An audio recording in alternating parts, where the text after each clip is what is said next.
A GoPro Hero Black. I'm going to show you how to take off the lens. Okay, so let me go ahead and put this back on. Now this was really difficult for me to take off. What you should be able to do is just put your hand here and you can rotate it clockwise or counterclockwise. Okay, for me, I mean, now I can do it because I took it off several times, but now I can, it's really difficult. So I can go ahead and pull it now, and I can pull this off just like this, and you can see where the springs here are. So you put it on top and then you rotate it. You can rotate it left or right. It just has to go under here. Okay, so if I put it back in, I'm going to go ahead and make sure the bars are on top here, and then I can slide it left or right into there. So let me put that in here, and I'm going to slide it just like that. Now here's the thing, the first time, I mean the first like 5 times I could not take this off.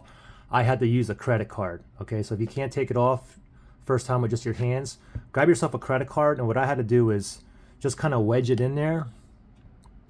May take a little bit of time, and then what you can go all the way across like this, but what I do is I just leave it here on the top right hand side, and what I'll do is I kind of press this down so it kind of lifts up like a little tiny bit, and then I can turn it, and you can turn it left or turn it right. Okay, and now you can see that, and then again I'm going to put it on there like this, and I can, to lock it, I can turn it right or I can turn it left. There you go.